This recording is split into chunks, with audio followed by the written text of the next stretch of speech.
Assalamualaikum warahmatullahi wabarakatuh. Perkenalkan, nama saya Putra Fauzan Dwi Rahayu dengan NPM 203232023 dan teman saya Dimas. Kami di sini akan mempresentasikan hasil penelitian kami untuk memenuhi tugas akhir semester mata kuliah ketiga dengan dosen pengampu Pak Bambang Handoko. Kami mengambil tema perencanaan K3 di bengkel rumahan. Langsung saja ke latar belakang. Keselamatan dan kesehatan kerja merupakan aspek penting dalam dunia kerja. Tidak hanya di pabrik-pabrik besar atau industri-industri besar. Ketiga juga diperlukan di industri kecil, contohnya di usaha bengkel rumahan, untuk menghindari kecelakaan saat kerja dan penyakit saat kerja. Bengkel rumahan merupakan salah satu usaha kecil yang biasa kita jumpai di tengah-tengah masyarakat, yang biasanya dijalankan oleh suatu individu atau suatu keluarga. Meskipun begitu, banyak sekali bengkel-bengkel yang belum menerapkan K3. Lalu bagaimana cara menanggulanginya? Kita masuk ke rumusan masalah. Rumusan masalah yang pertama adalah bagaimana penerapan K3 di bengkel rumahan. Yang kedua, bahayanya dan resiko apa ketika tidak melaksanakan K3. Dan yang ketiga, tantangan dan kendala K3 dalam usaha bengkel rumahan. Lalu ada tujuan penelitian. Yang pertama, meningkatkan K3 di bengkel rumahan. Yang kedua, mengidentifikasi dan mengendalikan bahaya apa yang akan terjadi di bengkel rumahan. Yang ketiga, menciptakan lingkungan yang aman dan nyaman di bengkel rumahan. Terima kasih. Mungkin selanjutnya akan dijelaskan oleh teman saya Dimas. Sebelumnya mohon maaf, saya lagi sakit, bukannya tidak sopan. Terima kasih. Di rumusan masalah yang ke-1, bagaimana pelaksanaan rencana K3 di bengkel rumahan. Dan yang kedua, apa saja sih potensi bahaya dan resiko kerja yang ada di bengkel rumahan. Dan yang ketiga, apa saja tantangan dan kendala yang dihadapi dalam menerapkan K3 di bengkel rumahan. Nah, tujuannya itu adalah meningkatkan keselamatan dan kesehatan pekerja agar terhindar dari kecelakaan kerja dan penyakit akibat kerja seperti cetak palu lah, seperti itu. Dan kedua, mengidentifikasi dan mengendalikan potensi bahaya yang mungkin muncul selama aktivitas di bengkel. Dan yang ketiga, menciptakan lingkungan kerja yang aman, nyaman, dan produktif meskipun di skala usaha kecil. Dan selanjutnya adalah metodologi K3.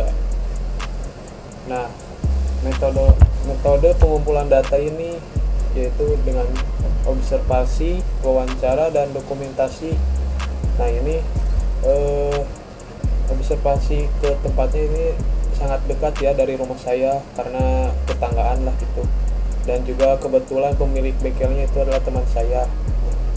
Nama bengkelnya itu adalah bengkel motor Hankai Jaya. Nah, kenapa disebut Hankai? Karena itu si bengkelnya itu di bawah, di atasnya teh ada tangkal kai lah disebutnya teh. Berlokasi di tempatnya Bandung Barat.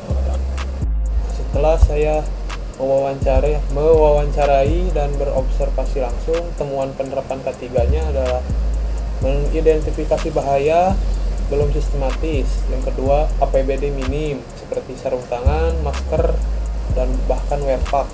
Yang ketiga, ventilasi baik, pencahayaan kurang. Nah, di sana tuh. Dan yang selanjutnya, penyimpanan bahan kimia belum aman. Selanjutnya tidak ada P3K atau SOP darurat. Dan yang selanjutnya, tidak ada pelatihan K3. Analisis dan rekomendasi kekurangan. APBD tidak lengkap, penyimpanan bahan tidak aman, tidak ada penyimpanan bahan tidak aman seperti oli yang sering ucerat acret istilahnya, masih belum terorganisir lah gitu, jadi ke tanah gitu kan, itu bahaya buat lingkungan. Dan yang ketiga, tidak ada pelatihan atau SOP. Nah, rekomendasi dari kita, kelompok saya, menambah APBD seperti memakai sarung tangan saat bekerja, terus membuat checklist resiko seperti ada poster lah gitu. Yang ketiga, siapkan kotak P3K di mana kita luka atau ada hal-hal yang tidak diinginkan kan langsung bisa ditangani dengan cepat. Yang keempat, edukasi K3 dasar seperti sebahaya apa sih kecelakaan di tempat kerja. Jadi supaya kita tuh berpikir kepada dampak kecelakaan di tempat kerja itu seperti apa. Nah, kesimpulan dari observasi langsung terhadap bengkel Hankai, berdasarkan hasil observasi dan wawancara yang dilakukan di bengkel motor Hankai Jaya, dapat disimpulkan bahwa penerapan keselamatan dan kesehatan kerja atau K3 di bengkel rumahan masih sangat terbatas. jadi masih belum dipedulikan lah gitu. Sebagian besar aktivitas kerja dilakukan berdasarkan pengalaman tanpa standar operasional yang mengacu pada prinsip K3. Penggunaan alat pelindung diri atau APBD belum optimal, penyimpanan bahan berbahaya belum sesuai standar, dan belum mendapatkan sistem penanganan kecelakaan kerja yang memadai. Meskipun demikian, terdapat beberapa aspek positif seperti ventilasi alami yang baik dan adanya kesadaran awal tentang pentingnya keselamatan kerja. Saran: untuk meningkatkan penerapan K3 di bengkel rumahan, disarankan untuk pemilik bengkel melengkapi dan menggunakan APBD secara rutin seperti sarung tangan, masker, dan sepatu pelindung. Yang kedua, membuat area khusus untuk penyimpanan bahan kimia dan memberikan label yang sesuai seperti tong besi lah gitu, masukkan oli teh ke sana jadi aman gitu. Dan yang ketiga, menyiapkan kotak P3K dan informasi kontak darurat. Yang keempat, meningkatkan pengetahuan K3 melalui pelatihan dasar atau sosialisasi K3 dari lembaga terkait. Sekian dan terima kasih dari kelompok kami. Mohon maaf apa adalah kesalahan berbicara atau kurang komplit atau gimana, karena kita manusia banyak kesalahan. Assalamualaikum warahmatullahi wabarakatuh.